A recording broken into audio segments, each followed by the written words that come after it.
todas las principales agencias federales de Estados Unidos han declarado que no encontraron pruebas de colusión o conspiración, ni lista de clientes, ni material de chantaje, y esencialmente ninguna prueba restante de nada más allá de lo que ya se procesó. Un hombre que trabajó en la banca, que pasó toda su carrera construyendo misteriosamente una enorme riqueza oculta mientras gestionaba dinero para multimillonarios y además traficaba con chicas hacia y desde una isla privada en el Caribe. Recibió como invitados cercanos a destacados políticos, empresarios, académicos y celebridades. Y al final todo se concluyó que lo hizo completamente solo y todo fue solo una desafortunada coincidencia. La historia de Jeffrey Epstein se fue desvaneciendo poco a poco en el pasado a medida que el mundo seguía girando. Montañas de pruebas muestran que no era solo un individuo trastornado, sino el centro de una red criminal que involucraba a algunas de las personas más poderosas del mundo, personas que cazaban víctimas para explotarlas juntos. Incluso ahora, mientras el gobierno federal se contradice y sigue cambiando su versión sobre su caso, las controversias y misterios en torno a Jeffrey Epstein han alcanzado su punto álgido. El silencio no hace desaparecer la historia, esto solo hace que las preguntas sean más fuertes a medida que la confianza pública en los líderes se desmorona. Pero para entender cómo Jeffrey Epstein pudo llevar a cabo todo esto, ¿qué creó ese monstruo? Tenemos que volver al principio. Antes de la isla, antes de la enorme fortuna, antes de que todo el mundo supiera su nombre y tuviera que mirar detenidamente su vida y el sistema que le permitió. Jeffrey Epstein apareció públicamente por primera vez en julio de 1980, cuando tenía 27 años, pero el contexto era increíblemente extraño. Un artículo de la revista Cosmopolitan le nombró soltero del mes, con una pequeña foto en blanco y negro, describía al estratega financiero Jeffrey Epstein como alguien que solo acepta clientes que ganan más de $1 millón al año. Durante los primeros 20 años de su carrera, solo fue mencionado brevemente en los medios, sin ningún reconocimiento público como suelen tener los banqueros de alto nivel, y eso es porque nunca hubo una explicación razonable de cómo llegó a esa posición. Jeffrey Edward Epstein nació en 1953 en Brooklyn, en el seno de una familia judía de clase trabajadora normal. Su madre, Pauline, trabajaba como asistente escolar y criaba a los niños. Su padre era jardinero de los parques de la ciudad de Nueva York. Amigos y vecinos describieron a la familia como sencilla, modesta y amable. Incluso Jeffrey, escribió un vecino, era solo un niño estudioso, un poco regordete, siempre sonriendo pero bastante callado. En el instituto a Epstein le encantaban el álgebra y el cálculo. Se unió al equipo de matemáticas, aunque sus compañeros dijeron que no destacaba especialmente. Aún así, fue lo suficientemente inteligente como para graduarse 2 años antes de 1969. Estudió en Cooper Union, un pequeño colegio de Manhattan famoso por su matrícula gratuita. Estudió matemáticas allí durante 2 años, luego se trasladó a la Universidad de Nueva York, pero abandonó tras 3 años sin obtener un título. Sin embargo, solo 2 meses después consiguió un trabajo a tiempo completo enseñando matemáticas en uno de los colegios privados más elitistas de Manhattan, un lugar para las hijas de banqueros, promotores inmobiliarios, políticos, familias que hoy podrían pagar el equivalente a unos $60,000 al año en matrícula. Cuando empezó a enseñar allí, Epstein era casi una persona completamente diferente. Como profesor, Jeffrey Epstein era básicamente insoportable y un desastre. A principios de los años 70, los estudiantes de uno de los colegios privados más prestigiosos de Nueva York se sorprendieron al ver a un nuevo profesor romper descaradamente el estricto código de vestimenta. Caminaba por los pasillos con abrigos de piel, cadenas de oro, camisas abiertas que mostraban vello en el pecho, pero no era solo la ropa ridícula, la forma en que interactuaba con los estudiantes se mantuvo con la gente durante décadas. Epstein llamó especialmente la atención de alumnas, algo no desconocido entre los jóvenes profesores varones. El problema era que no solo lo disfrutaba, parecía perseguirlo activamente. La gente recuerda que apareció en fiestas estudiantiles, incluso en las que tenían alcohol y en las que los niños eran menores de edad. Antes de que un profesor de colegio privado de veintitantos como él se metiera en algo más serio, el colegio lo despidió por bajo rendimiento docente. Pero, irónicamente, su carrera siguió avanzando en ese patrón de fracaso seguido de ascenso. Avanzando unos 20 años, ya no era el que había abandonado la universidad y se rumoreaba que era inquietante con los estudiantes. Se había convertido en alguien completamente diferente. Si observas detenidamente el viaje desde profesor despedido hasta pilotar jets privados alrededor del mundo y relacionarte con la ultraélite, cada detalle resulta extraño. Pocos meses después de ser despedido en 1976, consiguió un trabajo en la enorme firma financiera Bear Stearns como asistente de operador en sala. Era la segunda vez en pocos años que lograba algo improbable. Si en algo se le daba bien en Dalton, era en impresionar a padres adinerados. Concretamente, un padre le recomendó a Bear Stearns porque ese padre conocía al CEO, y ese CEO era conocido por contratar PhDs, pobres, inteligentes y desesperados. No está claro si esa era la intención o no, pero subió la escalera extremadamente rápido. Curiosamente, su tiempo en la firma reflejaba su etapa como profesor, ascenso rápido y luego caída. En solo 4 años pasó de asistente junior a socio limitado, un salto increíblemente raro para alguien sin título universitario, pero un año después fue obligado a marcharse en medio de una investigación por información privilegiada en Bear Stearns. A lo largo de los años 80, Epstein se vio involucrado en una serie de negocios extraños que sin pruebas podrían sonar a ficción. La más extraña probablemente fue Towers Financial Corporation, una empresa de cobro de deudas que principalmente compra deudas médicas. Epstein fue contratado como consultor con un salario equivalente a unos $69,000 hoy en día, aproximadamente 2 millones al mes en aquel entonces. Su primera tarea fue convertirla en un vehículo de adquisición. El juego financiero popular entonces consistía en comprar grandes participaciones en empresas, despedir a la dirección, recortar costes para inflar los precios de las acciones y luego vender para obtener beneficios, incluso si eso destruía la empresa. Su primer paso fue intentar hacerse con la envejecente aerolínea Pan Am en 1987. Un año después, Emery. Ambos fallaron, pero ese no fue el mayor problema. Usaron dinero que no tenían. Mientras se hacían pasar por compradores de deuda, recaudaron $500 millones de inversores prometiendo enormes rendimientos. Ese dinero se destinó a jets privados, mansiones, coches de lujo.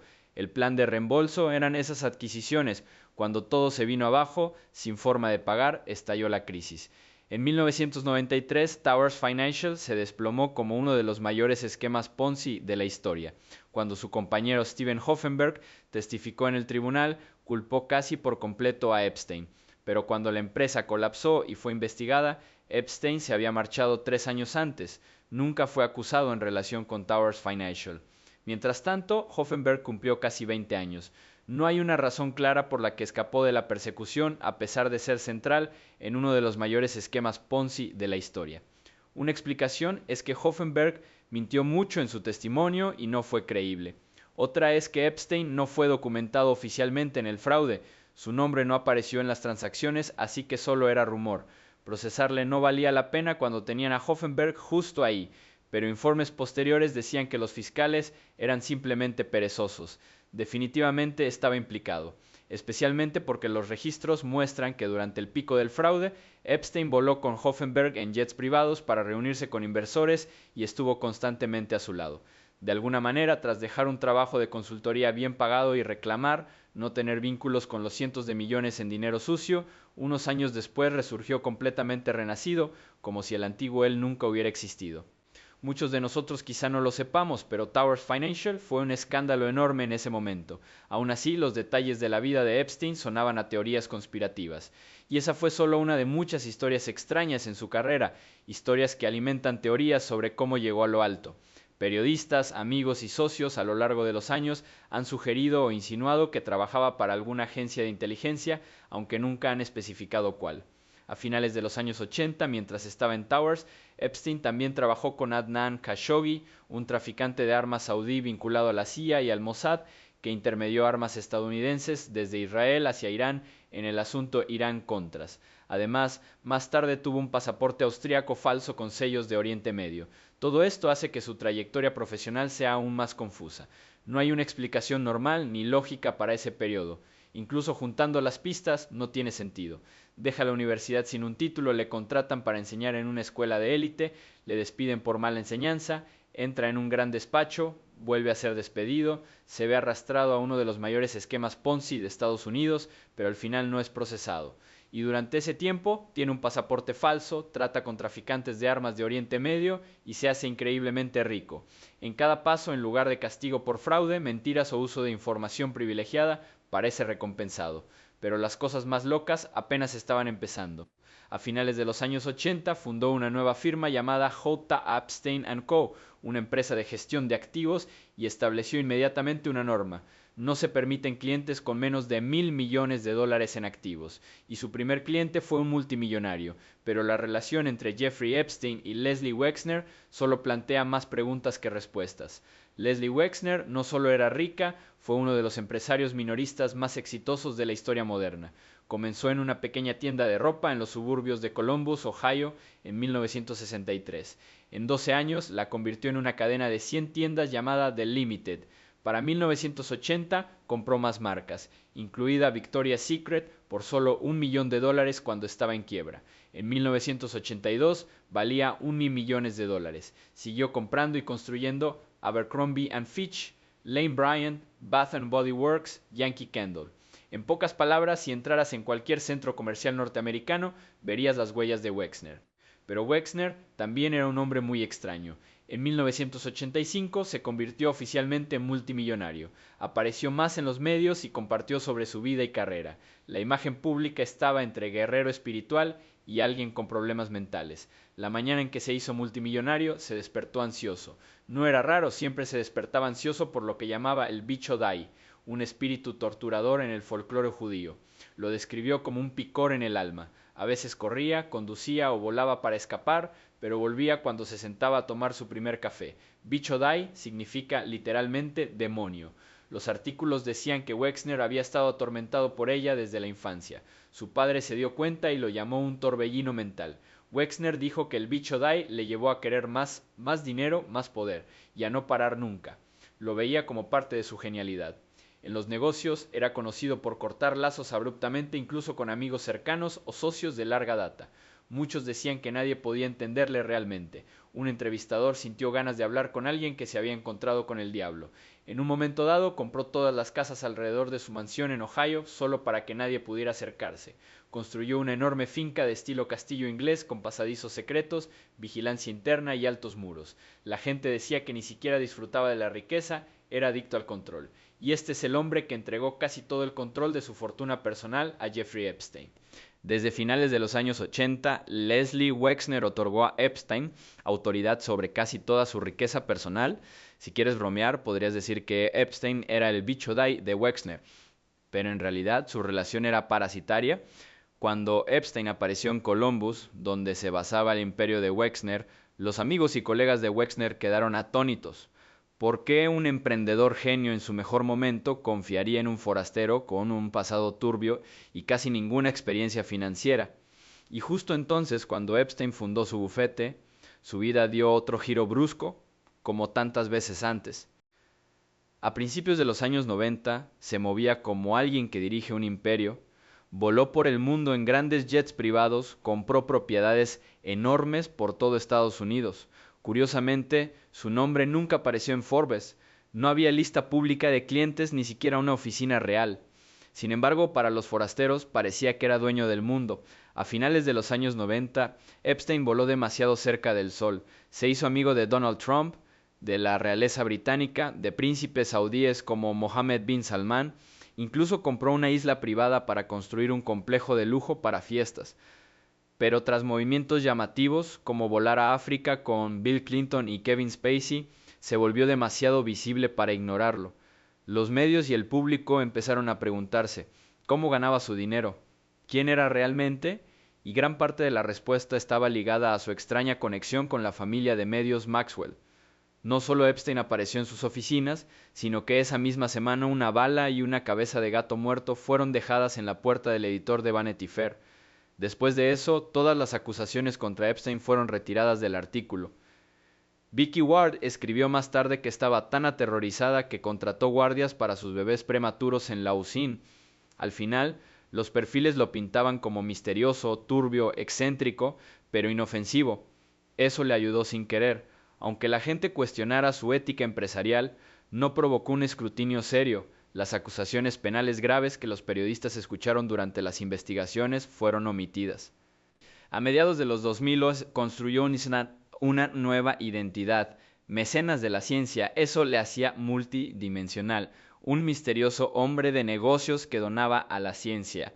La gente dejó de indagar tanto en el verdadero él. Algunos científicos salían de fiesta con él por las jóvenes que le rodeaban.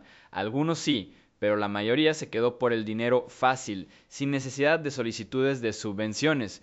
¿Por qué lo hizo? Entendía la ingeniería social. Los ricos pueden comprar cualquier cosa menos reputación. La reputación depende de cómo te vean los demás. Ser rico no merece respeto.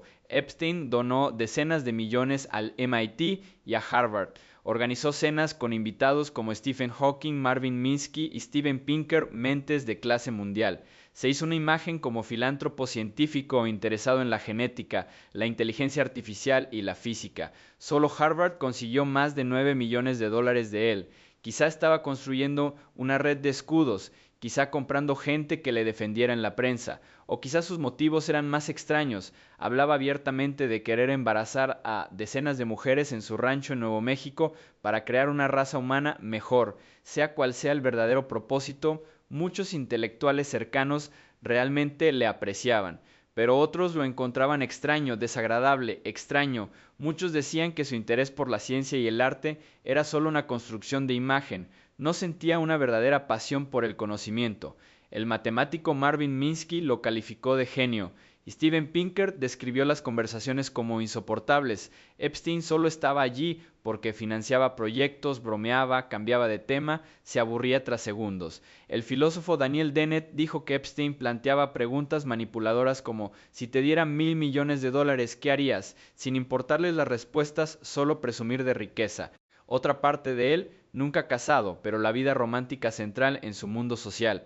Le gustaban las mujeres jóvenes. Lawrence Krauss dijo que las jóvenes de entre 19 y 23 años siempre estaban cerca de Epstein. Donald Trump dijo en 2002 que a Epstein le gustaban las mujeres guapas más jóvenes. Entrevistadores a principios de los 2000 señalaron que aparecía con una o más modelos jóvenes como de costumbre, incluso en eventos científicos. Woody Allen una vez envió una tarjeta de cumpleaños bromeando diciendo que Epstein era un vampiro con un harén de jóvenes vampiras. Entre Epstein y sus amigos, su obsesión con las jóvenes era una broma abierta. No lo ocultaron, hablaban de ello constantemente. Incluso se atribuye su riqueza a estafas financieras, uso de información privilegiada, tratos sucios. La sociedad está acostumbrada a que los multimillonarios se hagan ricos manipulando el sistema. Estamos acostumbrados a que las celebridades sean horribles en privado. La gente incluso bromea sobre Leonardo DiCaprio saliendo con mujeres 25 años más jóvenes. Años después, Vicky Ward, quien fue la primera en exponer su estilo de vida, escribió: si tan solo se hubiera quedado ahí, qué bien habría sido. La pieza pretendía ser una especulación sobre un hombre misterioso, aterrador pero básicamente inofensivo, que prefiere pantalones de chándal antes que trajes, vivir lujosamente, conocer a los ricos y poderosos, salir con modelos, evitar la prensa. Pero no se detuvo ahí. Tras el dinero y el telón misterioso, Epstein ya no era solo un estafador. Cuando la máscara cayó, reveló un nivel de horror para el que nadie estaba preparado. La historia de Jeffrey Epstein apenas comenzaba. En 1990, Epstein compró una mansión en Palm Beach valorada en más de 10 millones de dólares. Para personas como él, no era un hogar, era un símbolo de estatus como comprar un superdeportivo. Durante 15 años fue su lugar para fiestas, contactos, escapadas invernales. Pero en 2005, Palm Beach se convirtió en el lugar donde su vida empezó a colapsar, o debería haberlo hecho. En marzo de ese año, una mujer anónima llamó a la policía de Palm Beach diciendo que su hija de 14 años había sido pagada para desnudar y masajear a Epstein. La chica, que va en un colegio para adolescentes problemáticos, fue descubierta por llevar $300 al colegio, lo que desencadenó una investigación interna. Cuando la interrogaron, tembló y dijo que un amigo mayor le había dado el dinero y le había dicho que fuera a una enorme villa frente al mar. Una mujer rubia de unos 25 años la llevó a una sala de masajes. Un hombre llamado Jeff le dijo que le desnudara y le diera un masaje, y luego la abusó sexualmente.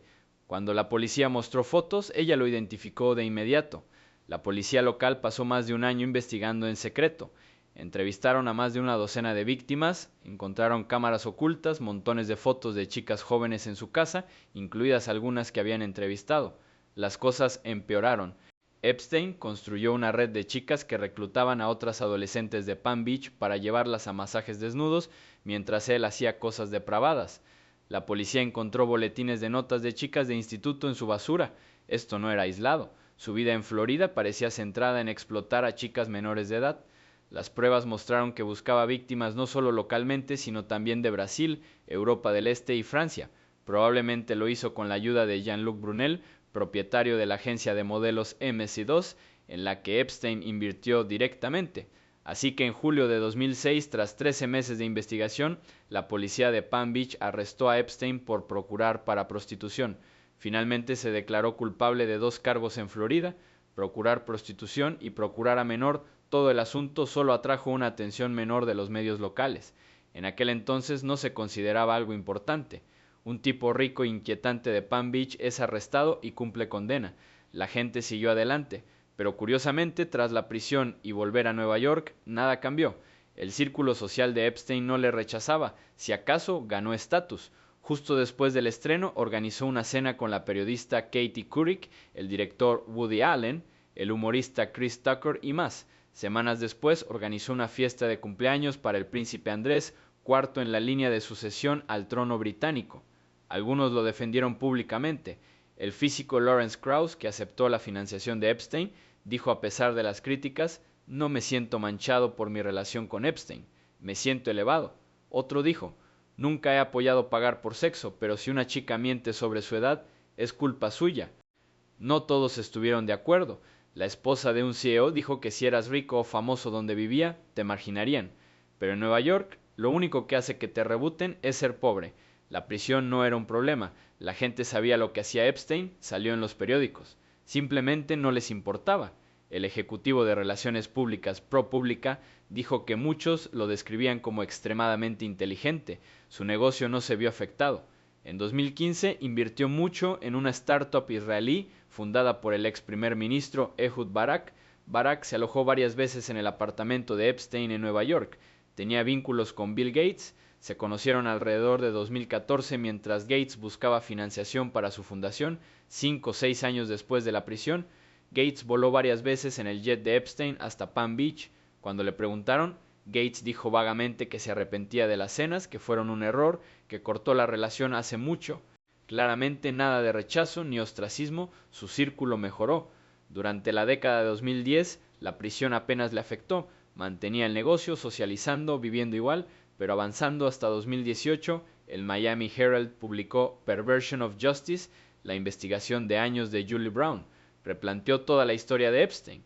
Hallazgo clave: durante casi una década, a pesar de la tranquila opinión pública, pagó millones resolviendo demandas civiles con innumerables víctimas. El escándalo nunca desapareció, fue silenciado con dinero. Brown documentó muchas más víctimas de las que se conocían, más de 80 potenciales de entre 13 y 18 años, entrevistó a muchos, pintando un cuadro claro de un sistema judicial que no solo fracasó, sino que protegió activamente a Epstein. Su 1 año en prisión fue una broma. Tras 18 meses de condena, rara vez permanecía en celda. Permitían salir 12 horas al día, 6 días a la semana, violando. Figura central: Alex Acosta, fiscal federal para el sur de Florida. En lugar de juicio, Acosta se reunió en secreto con los abogados de Epstein y firmó un acuerdo de no procesamiento. Epstein se declaró culpable solo de cargos estatales. Deal inmunizó a los co-conspiradores actuales y futuros ocultos de las víctimas, ilegales. Peor aún, cuando el escándalo resurgió, Acosta fue el secretario de Trabajo de Trump. Cuando la indignación pública estalló, Acosta dio explicaciones extrañas, insinuando que Epstein pertenecía a la inteligencia. Bajo presión, dimitió. ¿Cómo consiguió Epstein manipular a un fiscal federal? En parte una riqueza enorme. Contrató a los mejores abogados como Ken Starr, Roy Black, Alan Dershowitz, maestros en doblar el derecho. Para Acosta, el juicio centrado en la carrera lo arriesgó todo. Los informes dicen reuniones secretas en hoteles donde el equipo de Epstein presionó fuertemente, insinuaciones políticas, tácticas psicológicas, le acorralaron. Los abogados incluso amenazaron con exponer el caso si no había acuerdo. Acosta lo manejó fatal. Julie Brown escribió que dejó que los abogados de Epstein dictaran los términos de no procesamiento. Es inaceptable que un fiscal federal deje que un criminal escriba su propio trato. El ex-sheriff de Palm Beach, que supervisó la investigación, criticó la gestión del FBI. La policía creía que habían dado a los fiscales un caso seguro. El FBI pasó meses convenciendo a las víctimas para que hablaran. Los fiscales de Miami construyeron una acusación impactante: millonario arrogante que sistemáticamente reclutaba y abusaba de chicas apenas adolescentes. No es un rumor, más de 50 víctimas son historias constantes contra un solo hombre. Cuando la verdad estalló, la indignación fue inevitable. Más escandaloso con la figura del escándalo en la Casa Blanca. En una rueda de prensa, cuando le preguntaron si le dijeron que Epstein era un activo de inteligencia, Acosta esquivó: algunos artículos lo dicen, pero él no lo tomó como un hecho. Los abogados de Epstein amenazaron con hacer pública la mayoría si no hay indulgencia. Fuera o no una connivencia flagrante entre el gobierno federal y Epstein, Epstein usó el dinero para aplastar el sistema de justicia. Contrataron abogados agresivos que convencieron a todos para que lo archivaran discretamente.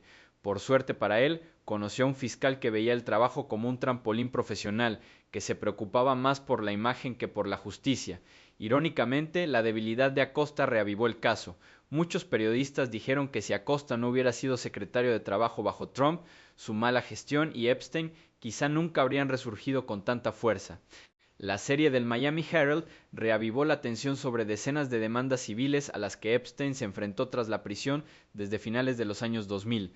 Una mujer dijo que la clave era la infancia perdida, la alegría, la confianza, cosas que nunca se pueden recuperar. No tengo palabras. Uno intentó saltar de un acantilado en su isla para escapar, pero la serie fue solo el comienzo. Meses después de la indignación, los fiscales federales se dieron cuenta de que el acuerdo de Acosta violaba la Ley de Derechos de las Víctimas del Delito de 2004, así que el 6 de julio de 2019, Epstein fue arrestado en un aeropuerto de Nueva Jersey por un grupo especial del FBI. Ese mismo día, al registrar su casa en Manhattan, encontraron miles de fotos explícitas, incluidas de menores de edad. Está claro que, tras escapar 10 años antes, Epstein nunca se detuvo. Mientras estaba encarcelado en Manhattan esperando juicio, actuó de forma extraña. Negado la fianza de $100 millones, pagó a un abogado para que pasara horas mirando las paredes. Compré todos los snacks de las máquinas expendedoras, tiró la mayoría como demostrar el control, pero ahora todos veían la magnitud inimaginable de sus crímenes. Cuesta creer que la gente poderosa a su alrededor no lo supiera. El público lo veía como el proxeneta más poderoso del mundo. Al darse cuenta de que el FBI tenía archivos de 60 páginas, escapó gracias al poder y al dinero, lo hizo todo rodeado de los más ricos y poderosos, como una conspiración loca, pero cierta. Antes de que Julie Brown lo expusiera, la mayoría pensaba que solo era un pervertido rico, pero el antiguo acuerdo federal que inmunizaba coconspiradores anónimos hizo que todo encajara. No solo un monstruo, formaba parte de un sistema mucho más corrupto. Los medios nacionales se sumaron a ello. Las redes sociales explotaron. La gente quería saber cuán mal, qué profundidad, porque parecía que la base moral del poderoso mundo llevaba años podrida. Demasiadas acusaciones, testigos, encubrimientos, conspiraciones. Si se contara completamente, llevaría decenas de horas. Pero el viaje de Epstein por sí solo muestra que el monstruo detrás de la máscara de millonario genio nunca estuvo realmente oculto. Sabemos que Epstein siempre fue un depredador. Como profesor de instituto tenía un comportamiento muy sospechoso con las alumnas. 15 años después, su vínculo con Leslie Wexner, CEO de Victoria's Secret, le otorgó un poder enorme. Wexner le dio el control total de los activos, pero junto a ellos llegaron las acusaciones de que se hizo pasar por un explorador de Victoria's Secret para acercarse y agredir a mujeres. Wexner descubrió más tarde que Epstein malversó más de $50 millones. Su aparentemente normal relación con Ghislaine Maxwell se convirtió en una pesadilla. Durante años parecieron una pareja rica y glamurosa, pero Maxwell no era solo novia, era reclutadora y cómplice, encontrando y entregando chicas a Epstein y sus amigos. Sin Maxwell, muchos de los crímenes de Epstein probablemente fueran imposibles. Cuando compró la isla caribeña a finales de los años 90, rápidamente se convirtió en un centro para académicos, empresarios y políticos, pero los lugareños la llamaban Isla Pedo. Su jet privado, llamado Lolita Express, transportaba chicas jóvenes. Un trabajador del aeropuerto dijo que las chicas subiendo a los aviones y helicópteros era tan obvio que parecía que desafiaba al mundo, pero él dejó propina generosa. Tantos apartaron la mirada. Preguntamos por qué se le permitía acercarse a niños, pero pensamos que las autoridades lo sabían y lo gestionaron, así que no sabíamos a quién rendir cuentas. Ahora me arrepiento profundamente. Entre sus amigos estaban Bill Clinton, primeros ministros israelíes, Stephen Hawking y el príncipe Andrés. Cuesta creer que nadie lo supiera. La isla se convirtió en obsesión pública con estructuras extrañas como el templo de rayas azules que planteaban preguntas. Pero como todo a su alrededor, el misterio era una tapadera barata para lo que ocurría a simple vista. Los relatos de las víctimas pintaban a un estafador inteligente pero definitivo, construyendo una imagen de genio financiero a partir de dinero malversado, usándolo para comprar lealtad poderosa. Muchos se encantaron, pero vieron vacío y enfermedad tras la máscara. Lo más aterrador, lo hizo todo delante de los más poderosos de Estados Unidos. No solo delante, compartiendo su mundo. Durante años, incontables discos e historias de amigos bromeando sobre su obsesión con las chicas pequeñas.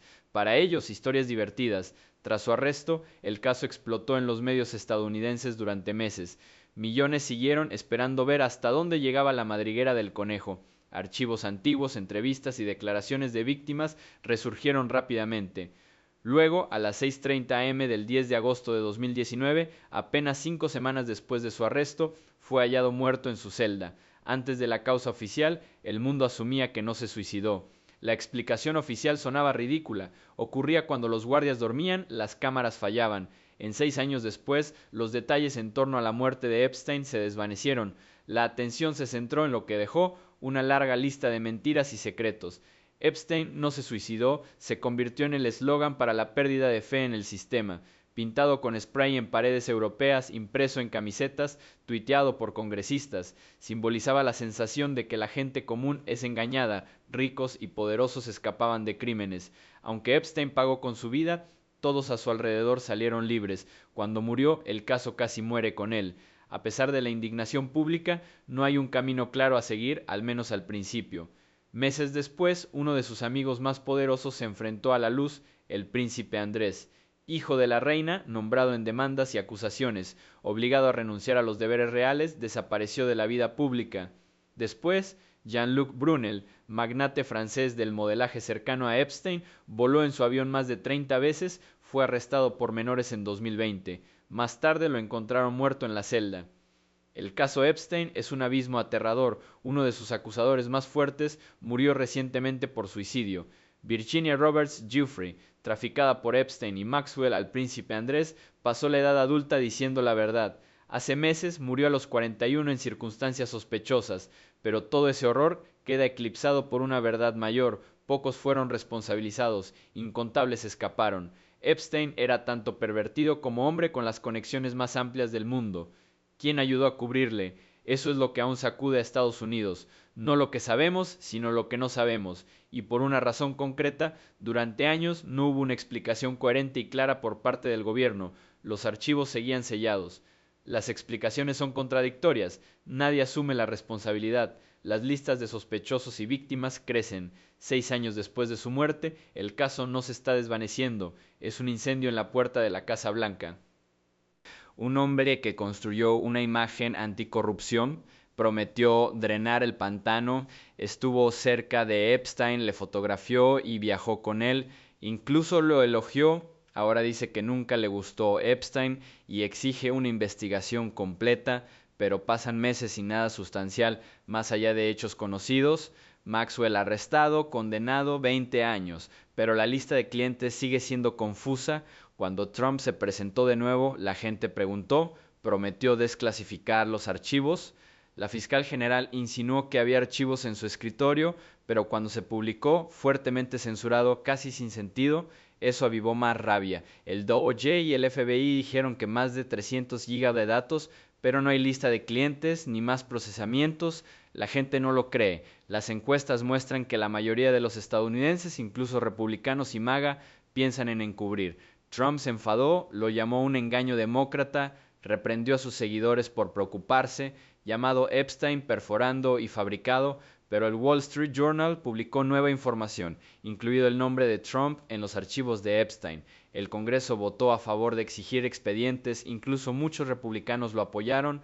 La confianza pública se vino abajo. Lo que da más miedo, a pesar de la abrumadora evidencia y la sospecha, el sistema parece reacio a responder. El silencio, la ambigüedad y los retrasos convirtieron a Epstein en un símbolo de la podredumbre del poder. Destruye la fe en la justicia, destinada a proteger a los débiles, castigar al mal, pero está claro que la ley solo se aplica a quienes no son lo suficientemente ricos o poderosos como para comprar una escapatoria. Epstein vivía sin ley, destruyó la vida de innumerables chicas, silenciado, amenazado, abandonado mientras caminaba con presidentes, multimillonarios, celebridades. Cuando se expuso, el presidente que esperaba representar a la gente no dio ninguna respuesta satisfactoria, así que la rabia no desaparecerá. Mientras la verdad no esté clara, ni los implicados sean responsables, el caso Epstein sigue siendo una herida abierta. El mundo recordatorio permite que el mal rico y poderoso viva por encima de la ley, no solo la historia de un monstruo en piel humana, sino la historia de la sociedad humana.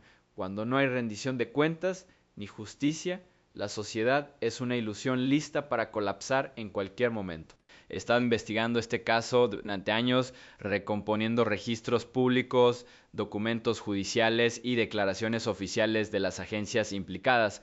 Como investigador, reúno los hechos yo mismo, cruzando líneas temporales y discrepancias sin sacar conclusiones precipitadas. Lo que me atrae de nuevo al asunto de Jeffrey Epstein no es la búsqueda de culpables ocultos, sino la forma en que el propio sistema parece diseñado para difuminar los límites de la verdad. Repasémoslo paso a paso, empezando por una tranquila oficina en Miami en 2008, donde un fiscal federal firmó un acuerdo que dejó las cuentas de decenas de jóvenes víctimas en suspenso, protegiendo efectivamente a asociados anónimos del escrutinio. Primero, un poco de contexto sobre los protagonistas clave, presentado de forma clara y respetuosa. Jeffrey Epstein fue un financiero que acumuló riqueza por medios opacos, estableciendo conexiones con figuras influyentes en los negocios, la política y el mundo académico. Su asociada Ghislaine Maxwell fue condenada en 2021 por su papel en el reclutamiento y facilitación de la explotación de menores para la red de Epstein. Las víctimas, muchos adolescentes en aquella época, contaban historias constantes de haber sido atraídas a una red de manipulación y daño, a menudo bajo el pretexto de masajes o oportunidades de modelaje. En el ámbito de la aplicación de la ley, tenemos al Departamento de Justicia, DOJ, y al FBI, encargados de perseguir delitos federales como la trata interestatal. Alex Acosta, fiscal federal para el Distrito Sur de Florida en 2008, desempeñó un papel central en la gestión inicial. Figuras posteriores incluyen fiscales generales como Pam Bondi en 2025 y directores del FBI que cambiaron de postura con el tiempo. No son villanos ni héroes según mi opinión, solo personas que operan dentro de una burocracia que prioriza el procedimiento sobre la claridad. Ahora, reconstruyamos la cronología basándonos en pruebas verificables de comunicados oficiales, documentos judiciales y memorandos públicos. Comienza en 2006-2008 durante la investigación federal inicial en Florida. Para entonces, el FBI había entrevistado a más de 30 víctimas, recopilando informes de reclutamiento sistemático a través de las fronteras estatales.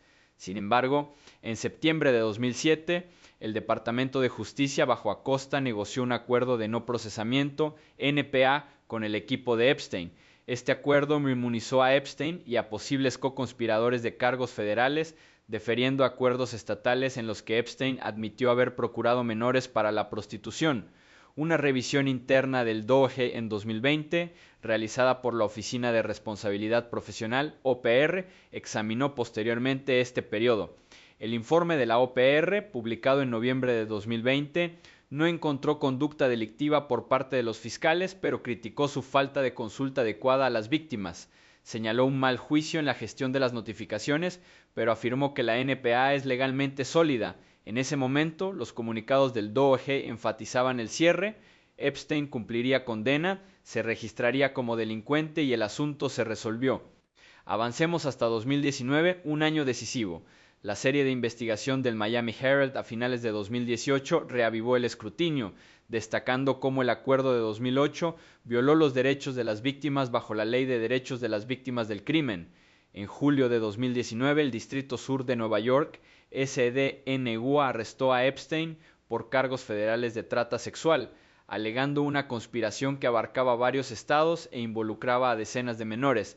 El director del FBI, Christopher Wray, en su testimonio ante el Congreso ese año, describió el caso como en curso y comprometido a seguir todas las pistas. Los comunicados de prensa del DOJ subrayaron un renovado vigor: nadie está por encima de la ley. La muerte de Epstein en agosto de 2019, dictaminada como suicidio por el forense de Nueva York, suscitó preguntas inmediatas. El fiscal general William Barr declaró públicamente que estaba horrorizado y ordenó una revisión completa, incluyendo investigaciones del FBI y del Inspector General. A finales de 2019, los memorandos del DOJ confirmaron la determinación del suicidio, citando fallos en los vídeos y fallos en la guardia, pero sin ningún crimen. El año 2020 trajo más capas. El informe de la OPR sobre la investigación de 2008 se hizo público, reiterando que no había mala conducta de la Fiscalía, pero reconocía el trato indebido de las víctimas. En medio de la pandemia de COVID-19, las declaraciones del FBI se centraron en la detención de Maxwell en julio de 2020, acusándola de facilitar los crímenes de Epstein. El DOJ enfatizó esto como prueba de la rendición de cuentas continua. Maxwell fue acusado de buscar víctimas para Epstein y otros. Sin embargo, a medida que se acercaba su juicio, no se presentaron más acusaciones para esos otros. Las ruedas informativas públicas del SDNY destacaron la solidez de las pruebas, testimonios de víctimas, registros de vuelo, registros financieros, pero no llegaron a nombrar más objetivos. Para 2023-2025, la narrativa volvió a cambiar. En 2023, con demandas civiles en curso y la revelación de documentos en casos relacionados con Maxwell, el DOJ se opuso a publicaciones más amplias, citando privacidad y sensibilidades continuas. Luego, en julio de 2025, apareció un memorando de 2 páginas del DOJ-FBI, tras una revisión exhaustiva de las posiciones. Afirmaba de forma rotunda: no se podía lista de clientes incriminatorios, no había pruebas de chantaje contra personas prominentes y se confirmaba el suicidio de Epstein. Este memorando, sin firmar pero oficial, se extraía de más de 300 gigas de datos, incluyendo correos electrónicos, fotos y vídeos. El director del FBI, Kash Patel, y el adjunto Dan Bongino, que previamente habían expresado dudas sobre la muerte en los medios, coincidieron con este hallazgo una vez en el cargo. Sin embargo, antes, en las audiencias del Congreso de 2024, Patel había cuestionado la narrativa oficial, sugiriendo posibles descuidos. El memorando de 2025 contradecía los comentarios de la fiscal general Pam Bondi en Fox News de febrero de 2025, donde insinuaba una posible lista y prometía total transparencia. En diciembre de 2025, bajo la Ley de Transparencia de Archivos Epstein, aprobada por el Congreso, el Departamento de Justicia comenzó a publicar millones de páginas, más de 3 millones a principios de 2026. Estos incluían consejos, correos electrónicos y fotos, muchos de ellos censurados. Una promoción de diciembre de 2025 mencionó a Donald Trump en acusaciones no fundamentadas de pistas de 2020 que el Departamento de Justicia calificó de falsas y sensacionalistas, considerándolas no corroboradas. Nuevas publicaciones en enero de 2026 añadieron contexto, pero retuvieron casi 3 millones de elementos bajo exenciones legales. Estos puntos de inflexión alteraron la trayectoria del caso de manera sutil. El NPA de 2008 marcó el primer gran giro. En lugar de un juicio federal que expusiera toda la red, limitó la responsabilidad solo a Epstein, otorgando inmunidad general a partes no identificadas. Los defensores de las víctimas impugnaron esto en los tribunales durante años, lo que llevó a una sentencia en 2019 que declaró que el acuerdo violaba sus derechos, pero no revocó la inmunidad. El arresto de Epstein en 2019 parecía una corrección, prometiendo revelaciones más amplias a través del juicio. Su muerte desvió el foco hacia las teorías conspirativas, desviando la energía de las preguntas sistémicas. La condena de Maxwell en 2021 supuso otro cambio. Recibió 20 años por tráfico a Epstein y otros, pero las instrucciones del jurado evitaron especificar quiénes eran esos otros.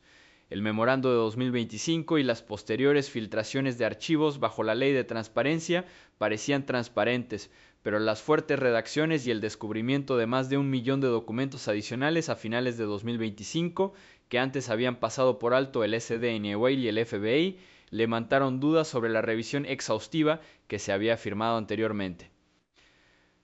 Lo que sabemos con certeza basándonos en estos registros es sustancial. Hay cientos de giga en datos, declaraciones de víctimas alineadas con patrones de reclutamiento, registros de viajes que muestran vuelos con pasajeros destacados, rastros financieros de pagos a mujeres jóvenes.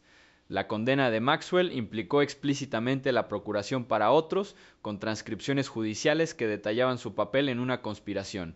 El informe OPR del DOJ de 2020 confirmó fallos en la comunicación de las víctimas durante el acuerdo de 2008. El memorando de 2025 confirmó la ausencia de lista de clientes ni pruebas de chantaje y el suicidio de Epstein por ahorcamiento, respaldado por autopsias e investigaciones. Los comunicados hasta 2026 incluyen correos electrónicos que muestran al equipo legal de Epstein presionando por acuerdos más dulces en 2008 y notas internas del FBI que desestiman las pistas de 2020 como invenciones hechas por las elecciones. Lo que sigue siendo desconocido es igualmente revelador. ¿Por qué con relatos constantes de víctimas que nombran a sus asociados no se iniciaron más procesos tras Maxwell? La cláusula de inmunidad de la NPA de 2008 cubre a los posibles co-conspiradores, pero su alcance, potencialmente proteger a decenas, nunca ha sido completamente litigado. Los memorandos no afirman que no hay base para nuevas sondas, pero el descubrimiento a finales de 2025 de 1 millón de documentos más sugiere revisiones iniciales incompletas.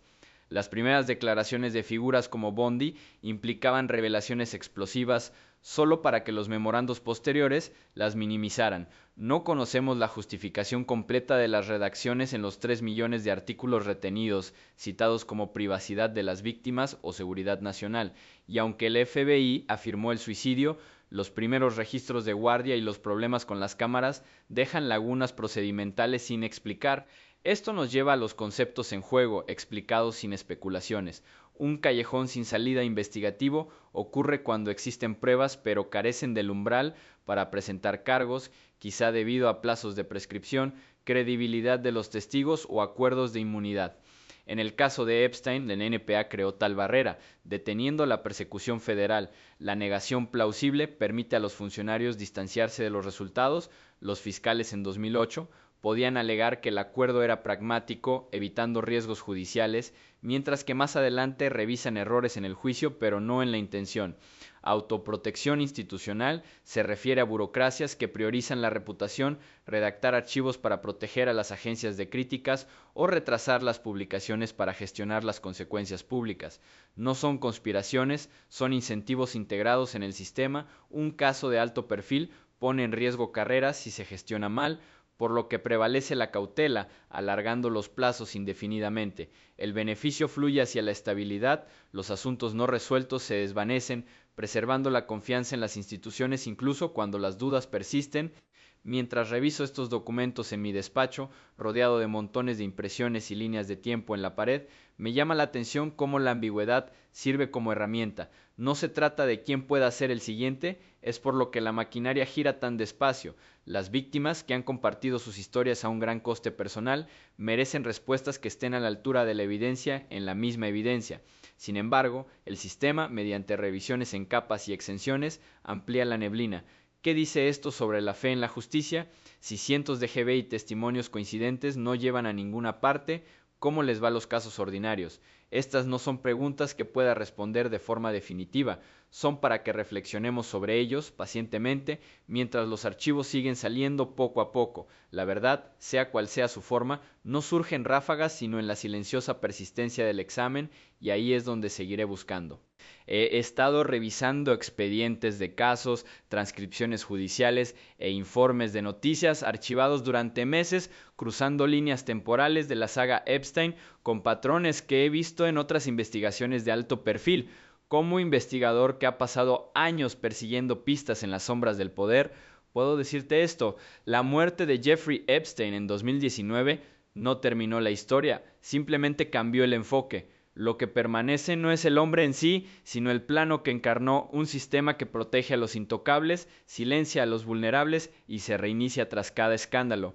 Empecemos en el Centro Correccional Metropolitano de Nueva York el 10 de agosto de 2019, donde Epstein fue encontrado muerto en su celda y oficialmente declarado suicidio. Ese momento, envuelto en lapsos procedimentales y preguntas sin respuesta, no marcó un cierre, sino el refuerzo silencioso de un modelo mucho más duradero que cualquier individuo individual. Para entender esto, necesitamos observar a las personas implicadas presentadas sin exageraciones ni juicios. Jeffrey Epstein era un financiero cuyos orígenes de riqueza siguen siendo confusos, vinculados a la gestión de activos para los ultrarricos. Su red incluía figuras de la política, los negocios, la ciencia y el entretenimiento, nombres como Bill Clinton, el príncipe Andrés y Leslie Wexner, cada uno conectado a través de interacciones documentadas como vuelos en su jet privado o visitas a sus propiedades. Las víctimas solían ser mujeres jóvenes, muchas adolescentes, reclutadas bajo promesas de oportunidad. Ghislaine Maxwell, su asociada de toda la vida, fue condenada en 2021 por su papel en facilitar estos encuentros, cumpliendo una condena de 20 años. En el ámbito de la aplicación, Alex Acosta, el ex fiscal federal, orquestó el acuerdo de no procesamiento de 2008 que limitó la rendición de cuentas de Epstein. No son caricaturas, son personas reales cuyas acciones e inacciones se entretejieron en un tejido más amplio. Siguiendo la línea temporal, el ascenso de Epstein comenzó en los años 70 y 80, de un desertor de Brooklyn a un jugador de Wall Street sin un camino claro. Para los años 90 se había reinventado como guardián de los círculos élite, gestionando miles de millones para Wexner y organizando reuniones en su isla caribeña. La investigación de Palm Beach de 2005 reveló un patrón: reclutamiento de jóvenes para encuentros en sus casas, seguido de acuerdos y denegaciones. Su acuerdo de culpabilidad de 2008, 18 meses, en su mayoría bajo condiciones indulgentes, le permitió retomar la vida entre los poderosos. La redetención en 2019 prometía un ajuste de cuentas, pero su muerte 5 semanas después detuvo el juicio. Tras 2019, la acusación contra Maxwell siguió, pero las investigaciones más amplias se desvanecieron. Las publicaciones de documentos en 2023-2025, incluyendo más de 3 millones de páginas bajo mandato del Congreso, revelaron fragmentos, correos electrónicos, registros, pistas. Sin embargo, a principios de 2026 no han surgido más acusaciones, a pesar del volumen de los datos. Los puntos de inflexión llegaron en grupos. El acuerdo de 2008 fue el primero. En lugar de cargos federales, Epstein obtuvo concesiones a nivel estatal, inmunizando a posibles asociados. Las víctimas lo impugnaron, ganando una sentencia de 2019 sobre violaciones de derechos, pero el escudo se mantuvo. La detención de Epstein en 2019 electrificó el caso, con redadas del FBI que descubrieron fotos y registros. Su muerte cambió de rumbo, se iniciaron investigaciones sobre las condiciones de la cárcel, pero el foco se fragmentó. El juicio de Maxwell en 2021 la condenó por ayudar en una conspiración, aunque las notas del jurado evitaron nombrar a otros. El memorando del DOJ de 2025, tras revisar 300 gigas de material, declaró que no existía lista de clientes ni esquema de chantaje, cerrando la puerta a la especulación. Cada pivote reforzaba la resiliencia del modelo, la exposición conduce a una responsabilidad limitada y luego se reinicia. Lo que sabemos con certeza, a partir de registros verificados, es que Epstein operaba en 3 roles interconectados. Primero, como solucionador y guardián, conectó a los desconectados, políticos con donantes, científicos con financiación, ejecutivos con influencia. Los registros de vuelo muestran viajes repetidos con pasajeros de alto perfil, no siempre relacionados con irregularidades, pero que ilustran el acceso. Se posicionó como indispensable, negociando operaciones en finanzas y más allá. Segundo, como escudo a través de capas de legitimidad, la filantropía para Harvard y el MIT, que sumaba millones, compró la respetabilidad. Los vínculos con la academia ocultaban irregularidades, las donaciones a causas como la investigación en IA crearon alianzas. La riqueza de fuentes poco claras financió acuerdos, decenas documentadas en demandas civiles, silenciando las reclamaciones. Tercero, como chivo expiatorio perfecto, su muerte puso fin al arco narrativo, sin juicio, sin testimonios, sin más revelaciones. Las autopsias confirmaron la horca, las investigaciones culparon a errores de guardia y fallos de cámara. El sistema absorbió el impacto, procesando a Maxwell mientras mantenía la red intacta, pero persisten incógnitas claramente separadas de los hechos. No conocemos el alcance total de su red financiera. Los rastros de activos conducen a entidades offshore, pero las investigaciones no llegaron a ser suficientes. Los testimonios de víctimas mencionan participantes no identificados, consistentes en el patrón pero sin procesar debido a cláusulas de inmunidad. El alcance del acuerdo de 2008 sigue siendo objeto de debate. Abarcaba demasiados miembros. A finales de 2025, los descubrimientos de documentos olvidados sugieren revisiones incompletas, y aunque no hay pruebas que respalden un acto sucio en su muerte, los vacíos procesales, imágenes perdidas, controles retrasados, alimentan la duda. No son teorías, son vacíos documentados en el registro. Retrocediendo un poco más, el verdadero peligro radica en cómo este modelo sobrevive a Epstein. No se trata de un solo hombre, es un marco repetible visto en paralelismos históricos sin nombrar a sus contemporáneos. Consideremos el papel del solucionador. En escándalos pasados han surgido figuras como intermediarios, vinculando a los intermediarios a través de eventos exclusivos o inversiones. Piensa en los financiadores de la era de los bonos basura de los años 80, donde los guardianes facilitaban acuerdos en medio de investigaciones sobre información privilegiada. Algunos cayeron, pero el sistema se adaptó con nuevas regulaciones que aún dejaban lagunas. O agentes de Hollywood a mediados del siglo XX que ponen en listas negras controlando el acceso mientras protegen a los clientes del escrutinio. El patrón, una persona, se convierte en el centro hasta que la exposición corta el radio. El mecanismo de blindaje perdura a través de las herramientas institucionales. La filantropía como tapadera tiene raíces históricas. Industriales como Andrew Carnegie donaron enormes sumas a bibliotecas y universidades, desviando las críticas a la explotación laboral. En los casos modernos, grandes donaciones a instituciones de élite compran silencio o alianzas. Las auditorías muestran que los fondos fluyen sin una verificación profunda. Los acuerdos legales fragmentan las reclamaciones. Las víctimas firman acuerdos de confidencialidad pagados individualmente, aislando así de la acción colectiva. Los expedientes judiciales revelan patrones en disputas de alto patrimonio, soluciones rápidas, registros sellados. Los fiscales débiles juegan un papel. Ejemplos históricos incluyen la indulgencia de la era Watergate hacia figuras conectadas, donde las ambiciones profesionales prevalecen sobre el rigor. En el eco de Epstein vemos acuerdos negociados en las sombras, con inmunidad que se extiende más allá del acusado. El elemento del chivo expiatorio es quizás el más insidioso. Cuando una figura central cae o muere, la investigación se estrecha. Abundan los precedentes históricos. En las investigaciones del crimen organizado de los años 50, testigos clave desaparecieron, deteniendo las cadenas de testimonios, o colapsos financieros como el de Enron en 2001, donde los ejecutivos cargaron con la culpa, pero las reformas más amplias quedaron rezagadas. La muerte de Epstein reflejó esto, sin contrainterrogatorios, sin revelaciones forzadas. El modelo se reinicia, la frenética de los medios se desvanece, los archivos sellan y estructuras similares se reforman en otros lugares. Las víctimas siguen marginadas, remuneradas, pero sin cambios sistémicos.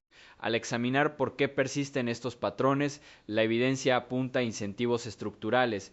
Los desequilibrios de poder favorecen a los conectados. La riqueza compra a los mejores abogados, como los del equipo de Epstein, Ken Starr, Alan Dershowitz, que negocian condiciones favorables. Los sistemas de justicia priorizan la eficiencia, los acuerdos de culpabilidad sobre los juicios, especialmente en casos complejos. Los plazos de prescripción expiran, las pruebas se degradan. Las revisiones históricas, como el informe OPR del DOJ de 2020 sobre Acosta, citan mal juicio pero no malicia, preservando la imagen institucional. Los ciclos mediáticos amplifican brevemente los escándalos y luego pasan a otro lado, dejando las reformas incompletas, y la tolerancia social, las redes de élite se protegen a sí mismas, como se vio en escándalos pasados de donaciones universitarias donde se retuvo dinero contaminado. Si Epstein no hubiera muerto, le habría protegido el sistema de nuevo. Los registros de su contrato de 2008 sugieren que sí. Condiciones flexibles, libertad laboral a pesar de las violaciones, su vida tras el lanzamiento, fiestas con influencers, inversiones sin control. Un juicio podría haber expuesto más, pero la historia muestra que las defensas de alto perfil suelen prevalecer mediante retrasos o apelaciones. Sin él, ¿quién llena ese vacío? El modelo no requiere un solo nombre. Prospera con arquetipos, la influencia de compra por parte de los donantes, el abogado que dobló las reglas, el oficial que prioriza el cierre. Mira los patrones de demandas civiles, acuerdos anónimos en círculos de élite que reflejan los pagos de Epstein. Esto no es una conjetura, se basa en patrones de archivos desclasificados y precedentes legales. En finanzas, los fideicomisos opacos protegen activos. En filantropía, los consejos pasan por alto las historias de los donantes. Las víctimas se enfrentan a barreras, aislamiento, escepticismo, carencias de recursos. Reformas como la Ley de Derechos de las Víctimas del Delito de 2004 pretendían empoderar, aunque la aplicación varía. Las leyes del Congreso en 2025 exigieron transparencia, pero persisten las redacciones. Mientras cierro otro expediente en mi despacho tenuemente iluminado, rodeado de líneas temporales clavadas en la pared, las preguntas persisten. ¿Por qué la sociedad permite que tales modelos perduren, permitiendo que los solucionadores prosperen hasta su punto de quiebre? ¿Qué redes invisibles operan hoy protegidas por los mismos mecanismos? Y si el plano es el verdadero monstruo, ¿cómo lo desmantelamos? No con indignación, sino con un escrutinio persistente. Estas no son respuestas que tenga, son reflejos para un público atento. El caso Epstein enseña que la vigilancia no se trata de una sola muerte, sino de asegurarse de que ningún modelo como el suyo se reconstruya en la oscuridad. 10 de agosto de 2019.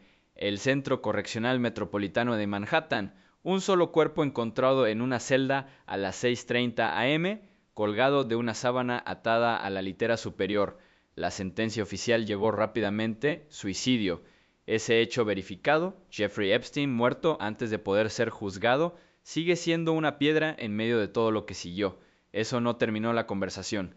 Cambió la forma en que millones de personas ven el poder, la justicia y lo que se cree cuando la historia se vuelve demasiado grande.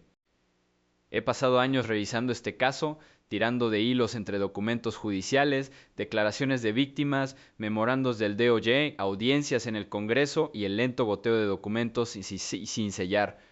Lo que sigue atrayéndome ya no es el hombre en sí, es lo que su historia hizo a la percepción pública.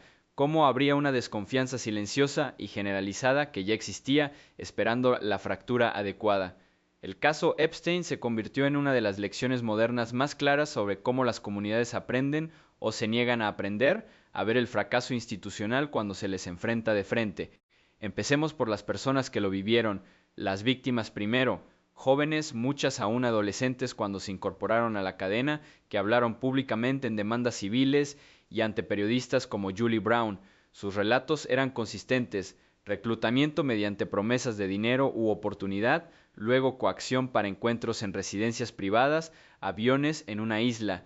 Nombres como Virginia Giuffre, que presentó reclamaciones detalladas y luego se quitó la vida en 2025 en circunstancias que siguen siendo objeto de debate. Estas mujeres no eran estadísticas anónimas, eran hijas, estudiantes, trabajadoras intentando sobrevivir. Su valentía al salir adelante, sabiendo la reacción, la incredulidad, el coste financiero y emocional, obligó a un ajuste de cuentas que la sociedad educada había evitado durante mucho tiempo. Luego los facilitadores y los espectadores, políticos fotografiados en la pista junto al avión, científicos aceptando donaciones de un hombre cuya riqueza no tenía un origen claro, ejecutivos, académicos, celebridades que asistían a cenas o fines de semana en la isla. Algunos decían ignorancia, otros expresaron vagos arrepentimientos, algunos defendieron las relaciones abiertamente hasta que la imagen se volvió insostenible. El patrón era familiar, proximidad sin rendición de cuentas.